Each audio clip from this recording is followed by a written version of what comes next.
ಪ್ರೀತಿಯ ದೇವಜನರೇ, ಯೇಸುವಿನ ಸುಮಧುರವಾದ ನಾಮದಲ್ಲಿ ನಿಮ್ಮೆಲ್ಲರಿಗೂ ನನ್ನ ವಂದನೆಗಳು ಪ್ರಿಯರೇ. ಇವತ್ತು ನಾವು ಅಬ್ರಹಾಮನ ತಮ್ಮನಾದ ಲೂಟನ ಹೆಂಡತಿಯ ಬಗ್ಗೆ ತಿಳಿದುಕೊಳ್ಳೋಣ ಪ್ರಿಯರೇ.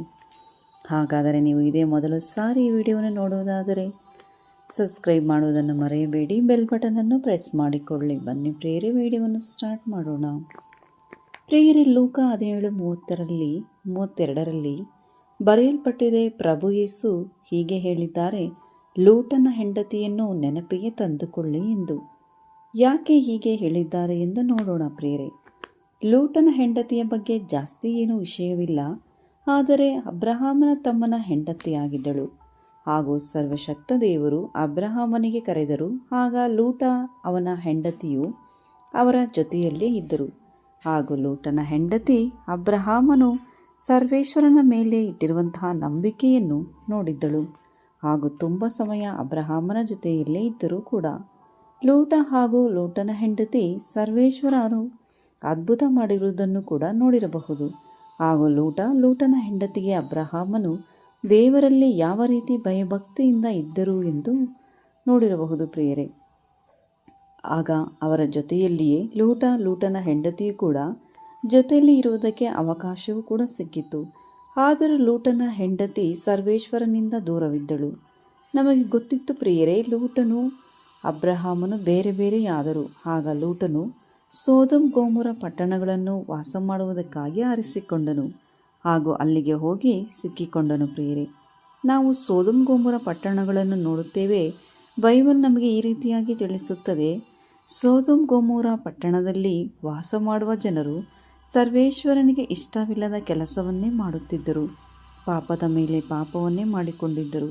ಆಗ ಸರ್ವೇಶ್ವರ ಸ್ವಾಮಿಯು ಆ ಪಟ್ಟಣವನ್ನು ನಾಶ ಮಾಡಲು ನಿರ್ಧರಿಸಿದರು. ಆದರೆ ಸರ್ವೇಶ್ವರನ ಕೃಪೆಯು ಲೂಟನ ಮೇಲಿತ್ತು ಪ್ರಿಯರೇ. ಯಾಕೆಂದರೆ ಲೂಟನು ದೇವರ ಚಿತ್ತದಂತೆ ನಡೆಯುತ್ತಿದ್ದನು. ಹಾಗೂ ಸರ್ವೇಶ್ವರ ಸ್ವಾಮಿಯು ಯೋಚಿಸಿದರು, ಸೋದಮ್ ಗೋಮೋರ ಪಟ್ಟಣದ ಜೊತೆಗೆ ಲೂಟನು ಹಾಗೂ ಲೂಟನ ಹೆಂಡತಿಯ ಕುಟುಂಬವನ್ನು ನಾಶ ಮಾಡಬಾರದು ಎಂದು. ಅದಕ್ಕಾಗಿಯೇ ತನ್ನ ದೂತರನ್ನು ದೇವರು ಲೂಟನ ಹತ್ತಿರ ಕಳುಹಿಸಿದರು. ಏಕೆಂದರೆ ಆ ಪಟ್ಟಣವನ್ನು ಬಿಟ್ಟು ದೂರ ಹೋಗಬೇಕೆಂದು ಹೇಳಿದ್ದರು. ನಾವಿಲ್ಲಿ ಧ್ಯಾನಿಸಬೇಕು ಪ್ರಿಯರೇ, ಲೂಟನ ಹೆಂಡತಿಗೆ ಗೊತ್ತಿತ್ತು ಸೋದಮ್ ಗೋಮೋರ ಪಟ್ಟಣವನ್ನು ಸರ್ವೇಶ್ವರ ಸ್ವಾಮಿಯು ನಾಶ ಮಾಡುತ್ತಾರೆಂದು. ಹಾಗೂ ಲೂಟನ ಕುಟುಂಬದವರು ದೇವರು ನಾಶ ಮಾಡುವಾಗ ಆ ಸೋದಮ್ ಗೋಮೋರ ಪಟ್ಟಣವನ್ನು ತಿರುಗಿ ನೋಡಬಾರದೆಂದು ಕೂಡ ಆಜ್ಞೆ ನೀಡಿದ್ದರು. ಹಾಗೂ ಲೂಟನ ಹೆಂಡತಿಯ ಮಕ್ಕಳು ಆ ಪಟ್ಟಣವನ್ನು ಬಿಟ್ಟು ಹೊರಗೆ ಬರುವಾಗ ಲೂಟನ ಹೆಂಡತಿ ಸೋದಮ್ ಗೋಮೋರ ಪಟ್ಟಣಗಳನ್ನು ತಿರುಗಿ ನೋಡುತ್ತಾಳೆ ಪ್ರಿಯರೇ. ಆ ಕ್ಷಣವೇ ಅವಳು ಉಪ್ಪಿನ ಕಂಬವಾಗಿ ಮಾರ್ಪಡುತ್ತಾಳೆ. ನೀವಿಲ್ಲಿ ಯೋಚಿಸಿರಬಹುದು, ಲೂಟನ ಹೆಂಡತಿಯು ಅಂತಹ ಯಾವ ಮಹಾಪಾಪ ಮಾಡಿದಳು ಎಂದು. ಅವಳು ಒಂದು ಕ್ಷಣ ಮಾತ್ರವೇ ಹಿಂತಿರುಗಿ ನೋಡಿದಳಲ್ಲವೇ ಎಂದು ಪ್ರಿಯರೇ.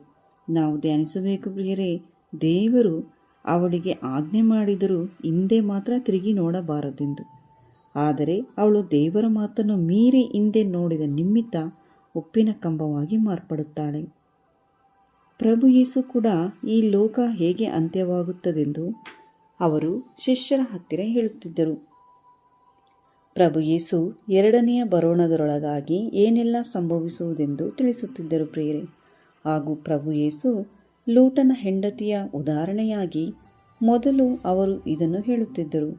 ಸರ್ವೇಶ್ವರನು ಅವರ ದೂತರನ್ನು ಕಳುಹಿಸಿ, ಸೋದಮ್ ಗೋಮೋರ ಪಟ್ಟಣವು ನಾಶವಾಗುತ್ತದೆ, ಆಗ ನೀವು ಏನು ಮಾಡಬೇಕೆಂದು ಲೂಟ ಹಾಗೂ ಲೂಟನ ಹೆಂಡತಿ ಮಕ್ಕಳಿಗೆ ತಿಳಿಸಿದ್ದರು.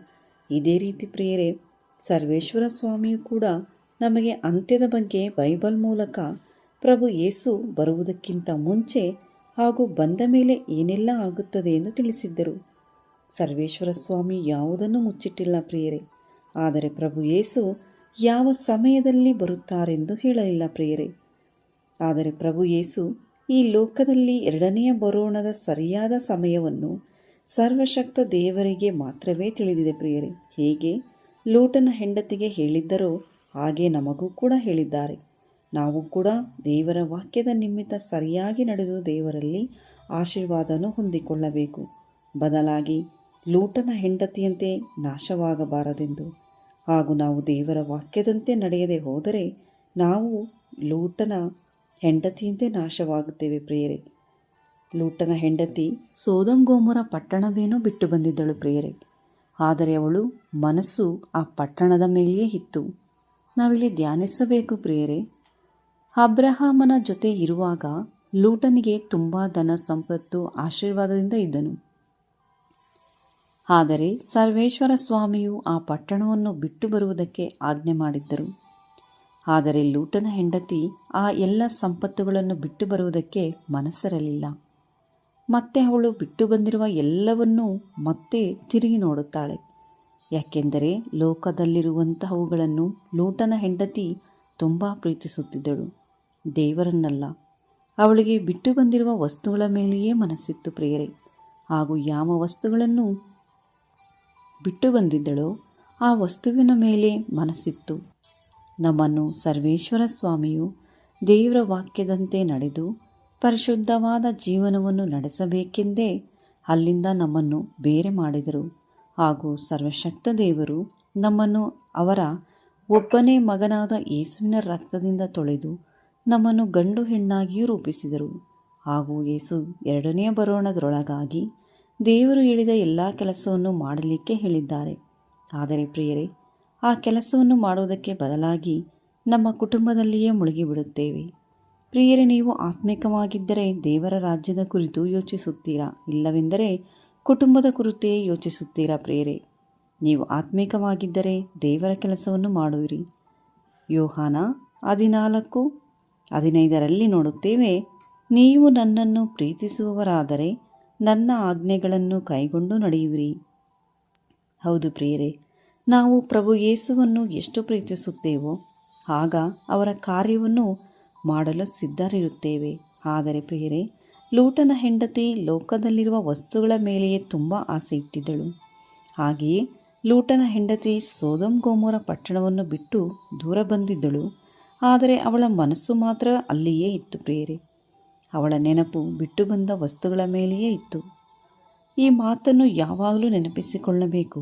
ಯಾಕೋಬನ ಅಧ್ಯಾಯದಲ್ಲಿ ನೋಡುತ್ತೇವೆ 4:4 ನೀವು ಇಹಲೋಕ ಸ್ನೇಹವು ದೈವ ವೈರ್ಯವೆಂದು ನಿಮಗೆ ತಿಳಿಯದೋ? ಲೋಕಕ್ಕೆ ಸ್ನೇಹಿತನಾಗಬೇಕೆಂದಿರುವವನು ತನ್ನನ್ನು ದೇವರಿಗೆ ವಿರೋಧಿಯನ್ನಾಗಿ ಮಾಡಿಕೊಳ್ಳುತ್ತಾನೆ. ಪ್ರಿಯರೇ, ನಾವು ಈ ಲೋಕದವರಲ್ಲ, ನಾವು ಪರಿಶುದ್ಧಾತ್ಮನಿಗೆ ಸಂಬಂಧಪಟ್ಟವರು. ಆದ್ದರಿಂದ ನಾವು ದೇವರ ಪ್ರೇರಣೆಯಿಂದ ನಡೆದುಕೊಳ್ಳಬೇಕೆಂದು ದೇವರು ಇಷ್ಟಪಡುತ್ತಾರೆ ಪ್ರಿಯರೇ.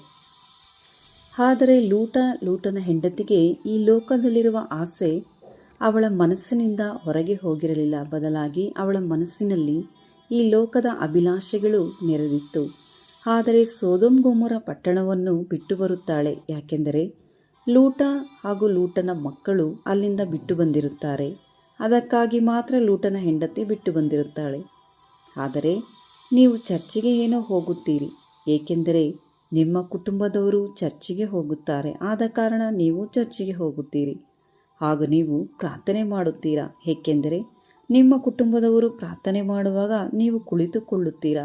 ಪ್ರಿಯರೇ, ನೀವು ನಿಮ್ಮ ಮನಸಾರೆ ಚರ್ಚಿಗೆ ಹೋಗುತ್ತೀರಾ ಅಥವಾ ನೀವು ಮನಸಾರೆ ಪ್ರಾರ್ಥನೆ ಮಾಡುತ್ತೀರಾ? ನಿಜವಾಗಿಯೂ ನಿಮ್ಮ ಮನಸ್ಸು ದೇವರಲ್ಲಿ ಇದೆಯಾ? ಯೋಚಿಸಿ ನೋಡಿ. ಪ್ರಿಯರೇ, ಲೂಟನ ಹೆಂಡತಿಯ ಮನಸ್ಸು ಸೋದಮ್ ಗೋಮೋರಗಳ ಮೇಲೆ ಇತ್ತು. ಆದ್ದರಿಂದಲೇ ಅವಳಿಗೆ ಬಿಟ್ಟು ಬರಲು ಮನಸ್ಸಿರಲಿಲ್ಲ. ಅದಕ್ಕಾಗಿ ಅವಳು ಸಂಪೂರ್ಣವಾಗಿ ನಾಶವಾದಳು. ಪ್ರಿಯರೇ, ನೀವು ಸಂಪೂರ್ಣವಾಗಿ ದೇವರ ಹತ್ತಿರ ನಿಮ್ಮ ಮನಸ್ಸನ್ನು ನೀಡಿದ್ದೀರಾ? ಇಲ್ಲ. ನಿಮ್ಮ ಮನಸ್ಸು ಲೋಕದವುಗಳ ಮೇಲೆ ಇದೆಯಾ? ಇದ್ದರೆ ಇವತ್ತೇ ಮನ ತಿರುಗಿ ನಿಮ್ಮನ್ನು ದೇವರಿಗೆ ನಿಮ್ಮ ಮನಸ್ಸನ್ನು ಒಪ್ಪಿಸಿಕೊಡಿ.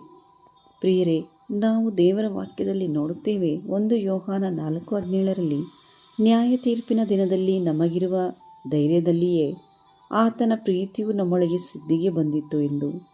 ಪ್ರಿಯರೇ, ಈ ಲೋಕದಲ್ಲಿರುವ ಆಸೆಗೆ ನೀವು ಸಿಕ್ಕಿಕೊಂಡರೆ ನಾಶವಾಗುವಿರಿ. ಹಾಗೂ ಸರ್ವೇಶ್ವರನ ಸನಿಹವಿದ್ದರೆ ನಿತ್ಯ ಕಾಲ ಜೀವಿಸುವಿರಿ. ಹಾಗೂ ನಮ್ಮ ಹೃದಯವನ್ನು ಬಹು ಜಾಗರೂಕತೆಯಿಂದ ಕಾಪಾಡಿಕೊಳ್ಳಬೇಕು, ಏಕೆಂದರೆ ನಮ್ಮ ಹೃದಯದಲ್ಲಿ ಜೀವಜಲದ ನದಿಯು ಹರಿಯುತ್ತಿರುತ್ತದೆ ಪ್ರಿಯರೇ.